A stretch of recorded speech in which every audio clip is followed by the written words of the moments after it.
Léon XIII, Saint Léon XIII, qui recommandait vivement la prière à Saint Joseph, notamment dans ce fameux combat spirituel. Parce que, en fait, il a bien proclamé Saint Joseph patron de l'Église universelle. Et il faut savoir que dans les combats finaux dont je vous parlais, c'est-à-dire pour moi, nous sommes dans la fin des temps. Nous sommes dans une époque bien particulière de l'Apocalypse, où la Vierge Marie appuie de plus en plus fort avec son talon sur la tête du serpent.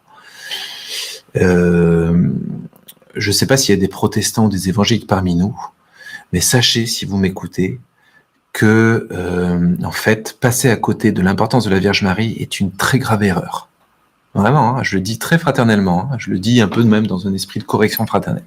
Passer à côté de la Vierge Marie est une très grave erreur. Parce que la Vierge Marie, il est clair que c'est la femme de l'Apocalypse. Donc la Vierge Marie, c'est pas juste la gentille maman qui a accouché bien gentiment, c'est pas une mère porteuse, quoi. C'est pas juste une gentille PMA, GPA, je sais pas quoi. La Vierge Marie, Dieu a voulu qu'elle joue un rôle capital, non seulement pour la vie du Christ, c'est-à-dire l'incarnation, mais vous vous rendez compte que Dieu, en gros, emprunte la Vierge Marie juste pour l'incarnation. Excuse-moi, la Vierge Marie, on a besoin de ton utérus juste pour faire naître Jésus, après, ciao. Non, mais comment voulez-vous que Dieu agisse comme ça? Mais c'est tout sauf Dieu, ça. Donc c'est un drame. Excusez-moi, j'ai bossé des années durant, je suis ami avec plein de protestants et d'évangéliques, je les kiffe, et je kiffe leur ardeur et leur feu. Vraiment, si chez les catholiques on avait le même feu, alléluia, quoi, on ferait péter les églises, quoi. Mais il s'est passé quelque chose de terrible, c'est que, et c'est même pas tout à fait du fait de Luther, parce que Luther était un grand dévot de la Vierge Marie. Mais c'est du fait de l'éloignement de l'Église, tout simplement. Donc, en s'éloignant de l'Église, on s'est écarté du magistère. Donc, avec ça, on a écarté beaucoup de choses. On a jeté le bébé avec l'eau du bain. Et le bébé avec l'eau du bain, c'est pas Jésus, c'est la Vierge Marie. Et donc, c'est quelque chose d'absolument tragique. Parce que, du coup, mes frères et sœurs protestants évangéliques, vous passez à côté de l'enjeu essentiel, la puissance de l'humilité de la Vierge Marie dans le combat spirituel. La Vierge Marie, elle n'est pas au chômage une fois qu'elle a enfanté le Christ. C'était pas juste un utérus, la Vierge Marie. La Vierge Marie, à un moment donné, Dieu s'est engagé envers elle, et la Vierge Marie s'est engagée envers Dieu. Et c'est la femme de l'Apocalypse. C'est elle qui écrase la tête du serpent. Alors je ne vois pas comment vous pouvez justifier ça. Comment vous pouvez justifier que la Vierge Marie n'ait pas une place capitale. Il n'y a rien qui justifie ça. Souvent, les protestants invoquent les Saintes Écritures pour discréditer la Vierge Marie, mais alors ils choisissent vraiment leur verset, quoi. Si on a une vision globale des Saintes Écritures, il est évident que la Vierge Marie joue un rôle capital. Et que c'est elle à qui Dieu, parce que pourquoi? Mais regardez, c'est très simple. Écoutez bien, faites tourner ce live, faites tourner cette vidéo parce que je vais la partager en IGTV après. La Vierge Marie, faites tourner cette vidéo auprès de tous vos frères et sœurs protestants évangéliques. Je les adore, donc il n'y a aucun souci. Moi, j'ai plein d'amis, il n'y a aucun souci. Mais là-dessus, il y a un gros problème, un problème magistral. Je suis même d'avis que lorsque les protestants, les évangéliques redécouvriront la Vierge Marie, on va vivre le vrai œcuménisme. Jusqu'à présent, l'œcuménisme, c'est de la gnognotte à côté. C'est de la merde même. Franchement, une œcuménisme sans Vierge Marie, laissez tomber, quoi. C'est juste de la politique. Le jour où protestants et évangéliques vont redécouvrir l'enjeu théologique et le rôle capital de la Vierge Marie, on va redevenir une église unie, mes amis. Et c'est la Vierge Marie qui va nous réunir tous. Et je vais même pousser le bouchon plus loin. C'est que la Vierge Marie va nous unir aussi avec les musulmans. Là, je suis un peu foufou de vous dire ça. C'est mon opinion, frère Benjamin. Là, par contre, je prétends pas que c'est le magistère ce que je suis en train de dire. C'est mon opinion de frère Benjamin. Mais c'est-à-dire que je vois que beaucoup de musulmans ont une vénération pour la Vierge Marie Pour moi, ce sont des signes prophétiques d'une unité à venir, d'une réconciliation à venir.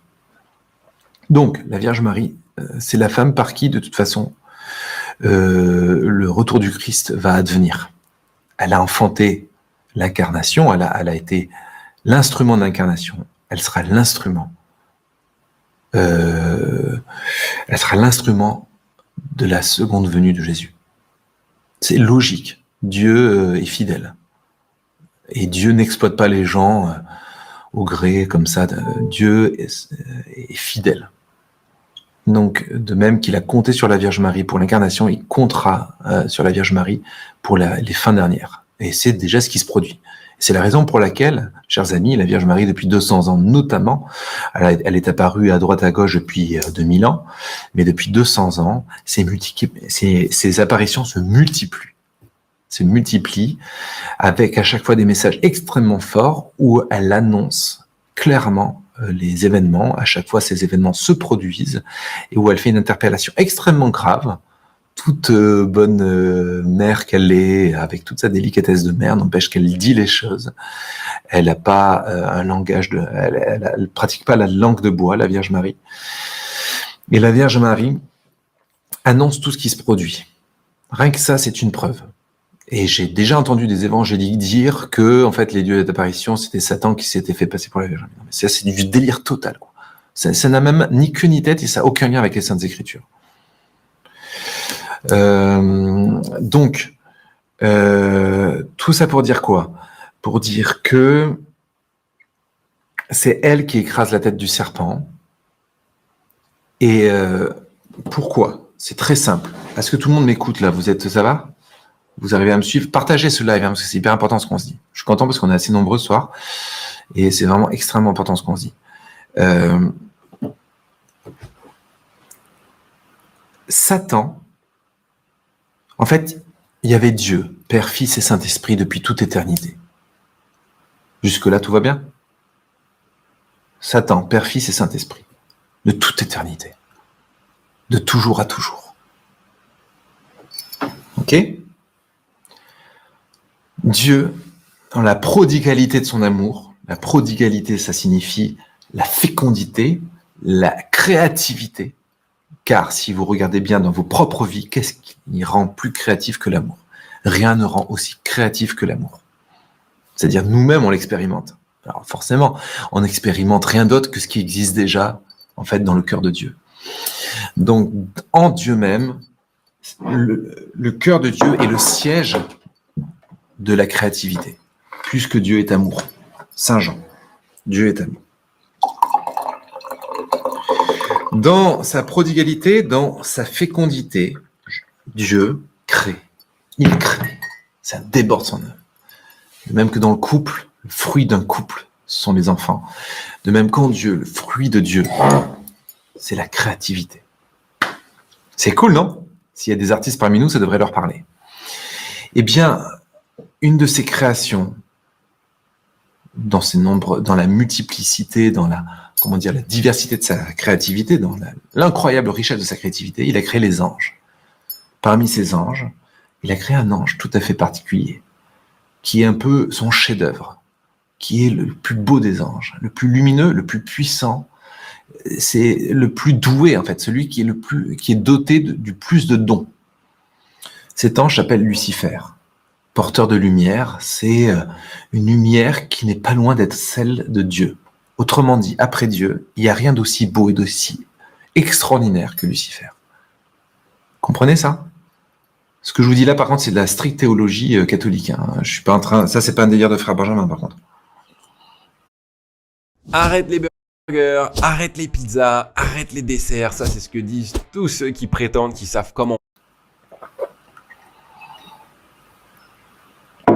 Donc, Dieu crée Satan. C'est une merveille absolue. C'est vraiment un chef-d'œuvre, quoi. C'est-à-dire que, vous savez, on dit parfois que nul ne saurait voir Dieu sans mourir, que si on voyait Dieu, on crèverait sur place. Bien, on pourrait dire que si on voyait Satan, on crèverait sur place tellement sa lumière est de peu inférieure à celle de Dieu. Très important ce que je vous dis là. Retenez bien.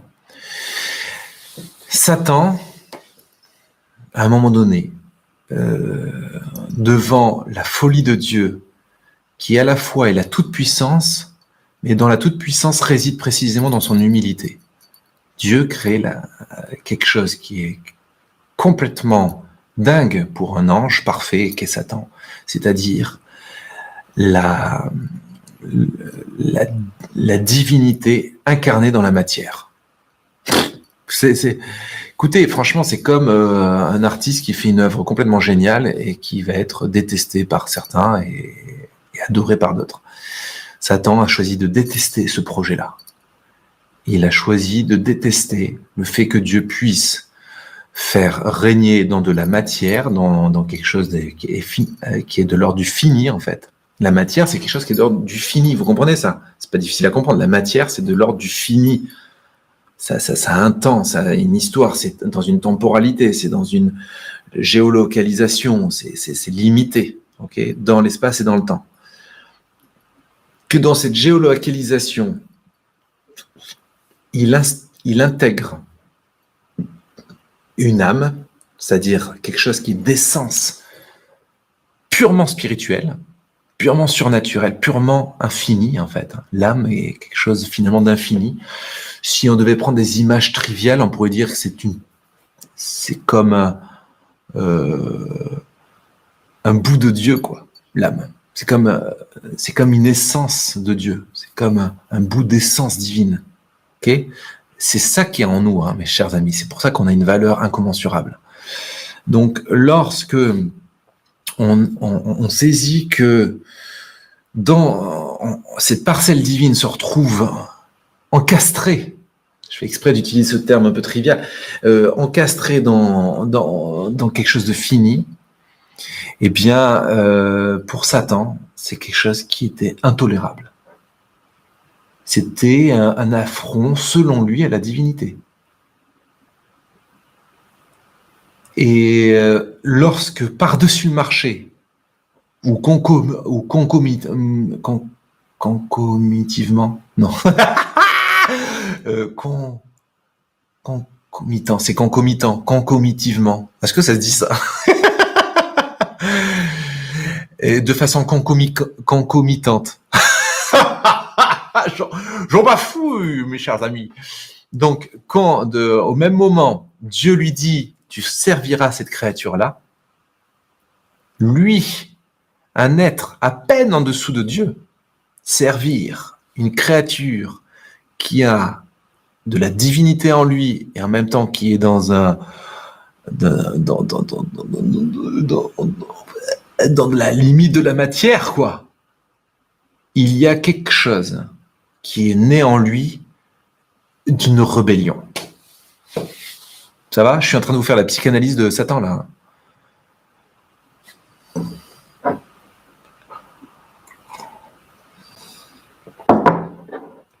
Lorsqu'on demande à quelqu'un un service, il est libre de dire oui ou merde. Satan a dit merde. Voilà le drame de notre histoire, chers amis. Voilà le drame de notre histoire. Je suis en train de vous faire toute l'histoire du salut. Hein. Satan disant merde à Dieu, eh bien, il est déchu. Hein, il ne peut pas rentrer, il ne peut pas poursuivre dans le fil, dans le rail de Dieu, parce que voilà, il s'oppose. Voilà, c'est sa liberté. C'est sa liberté que Dieu respecte. Hein. C'est ça qui est fou, c'est que Dieu ne crée rien sans la liberté, hormis les animaux et les... Enfin, c'est pas vrai, parce que les animaux, là, il y a une liberté qui est conditionnée, mais justement, le projet des anges et des êtres humains, c'est qu'ils ont une âme absolument libre. Et alors, autant l'humain peut refuser Dieu pendant un temps et changer d'avis, autant lorsqu'un ange qui est dans une perfection intellectuelle, lorsqu'il le refuse, c'est pour toujours. C'est comme ça. Alors ça, moi, par contre, c'est un peu un mystère. J'avoue que je peux pas vous en dire plus. Hein. Alors, certains pourraient se demander, mais Satan pourrait-il se repentir? La théologie, la révélation nous dit que non.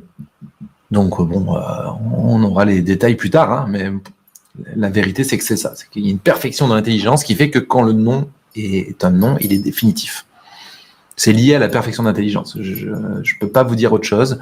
On comprendra peut-être plus tard à notre mort pourquoi c'est comme ça, mais c'est comme ça en tout cas. Donc les anges qui se rebellent, c'est pour toujours. Alors qu'un homme qui se rebelle, étant donné qu'il n'a pas la perfection d'intelligence, peut se repentir et être sauvé. Tant mieux pour nous, hein, du reste, parce qu'on est quand même bien dans la merde depuis Satan. Donc, où est-ce que je veux en venir? C'est très simple. C'est que Satan, la créature à peine moins qu'un Dieu, j'insiste là-dessus, hein, est à peine moindre qu'un Dieu, que Dieu lui-même. Qu'est-ce qui se passe? La fameuse créature qui ne voulait pas servir, l'humain, l'être humain, parmi ces humains, il y a une petite jeune fille, la petite jeune fille d'Israël, toute obéissante. Vous voyez de qui je parle? La petite jeune fille, la Vierge Marie.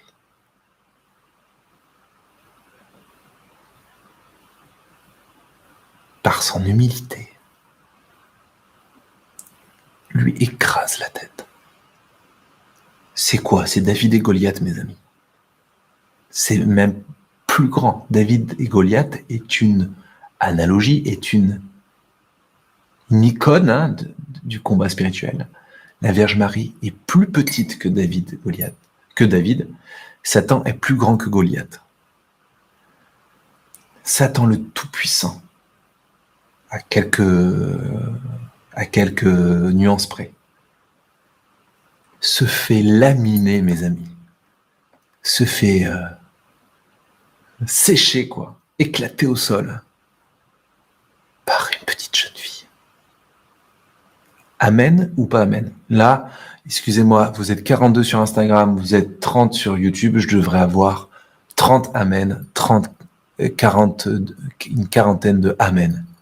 Non, mais là, si vous ne dites pas amen là maintenant, mais quand est-ce que vous le direz? Donc je répète, Satan, à peine moindre qu'un Dieu, se fait bousiller, se fait laminer, se fait éclater au sol par une petite jeune fille. Et qu'est-ce qui lui écrase la gueule à cet enfoiré? C'est l'humilité d'une servante.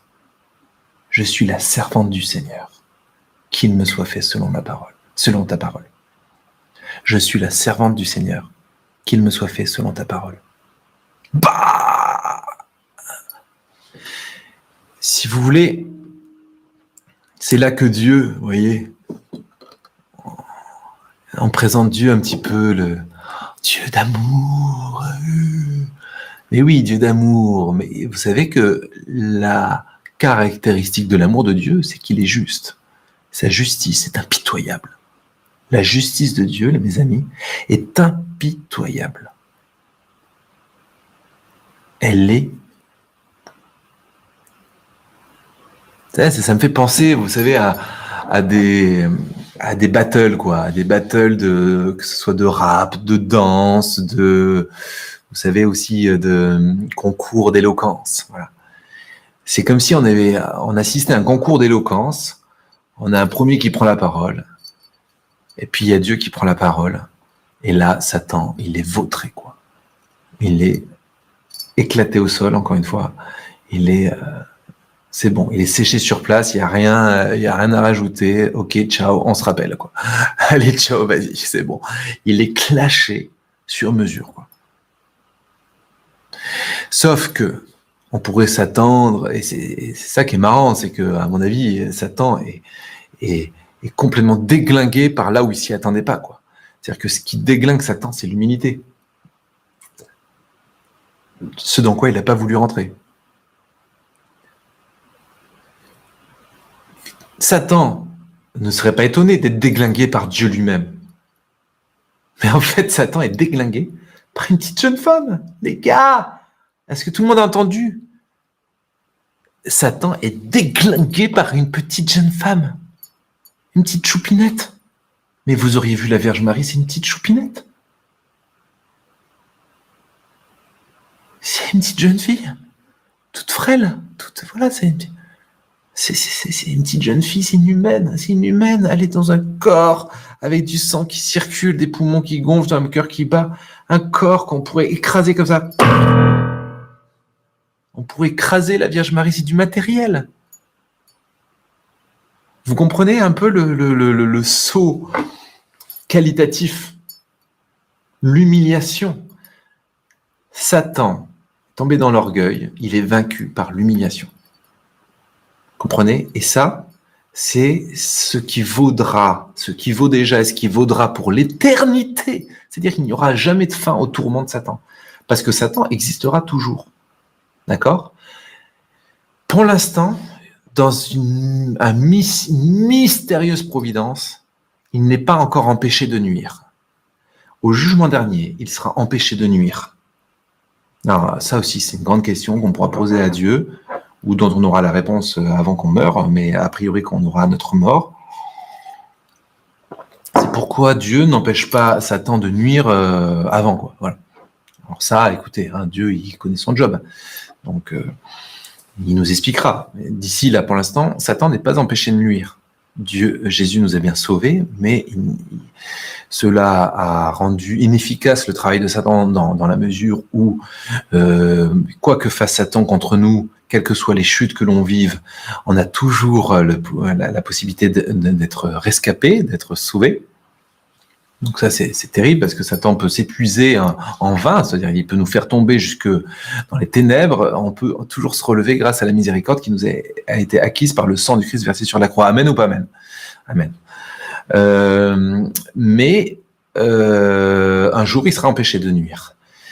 Donc, lorsqu'il sera désormais totalement empêché de nuire et relégué aux enfers pour l'éternité, qu'est-ce qui va souffrir? De quoi va souffrir Satan pour l'éternité? Il sera dans une terreur incommensurable pour toujours. C'est la Vierge Marie. Et alors, il y a la Vierge Marie, mais il y a aussi tous ces exemples de sainteté. Saint Michel l'Archange, qui est resté humble aux côtés de Dieu, qui rappelle à Satan, mais qui est comme Dieu? Autrement dit, pour qui tu te prends? C'est ça, hein? Saint Michel l'Archange, c'est celui qui dit à Satan, mais tu te prends pour qui là? Tu t'es pris pour qui là? Tu t'es pris pour qui là? Vas-y, ferme ta bouche. C'est Saint Michel, c'est ça. Hein? Saint Michel l'Archange, c'est vas-y. Ferme ta bouche, t'es qui là? T'es qui toi? Qui est comme Dieu? Donc ça, c'est l'humilité qui parle. Qu'est-ce qui pulvérise Satan? C'est l'humilité, et c'est le summum de l'humilité dans la création, dans tout l'empire de la création. Quel est le summum de l'humilité, hormis Dieu, bien sûr? Eh bien, c'est la Vierge Marie. Et il semblerait que, tout de suite après de la Vierge Marie, écoutez bien, hein, vous m'écoutez, hein, il semblerait que tout de suite après l'humilité de la Vierge Marie, c'est Saint Joseph. Et vous savez, moi je suis pas un dévot de Saint Joseph. Je vous dis pas ça, je dis juste que Saint Joseph, j'en entends parler depuis des lustres. On me dit fais une neuvaine à Saint Joseph. Ça me... Ouais, bon, voilà. J'ai fait ma première neuvaine à Saint Joseph il y a 1 mois. Bon, j'ai commencé à recevoir pas mal de grâce. Là, je l'ai refait du coup pour la Saint Joseph. Et là, je commence à comprendre des choses. Vous vous rendez compte, j'ai 37 ans, c'est que à 37 ans que je comprends qu'en fait Saint Joseph, c'est dans le règne de la sainteté. Il y a peut-être, entre la Vierge Marie et d'autres saints, il y a peut-être personne d'aussi saint que Saint Joseph. Mais en fin de compte, si vous réfléchissez bien, c'est pas étonnant. C'est pas étonnant que Saint Joseph soit aussi saint, parce qu'il fallait une perfection absolue pour accompagner les premiers pas du bébé Jésus, les premières paroles du bébé Jésus, les premiers gestes, les premières tout. Enfin voilà, il fallait un couple absolument parfait pour garantir toute la sécurité nécessaire au plan de salut. Ok ? Dieu ne pouvait pas se permettre de faire une couille, quoi.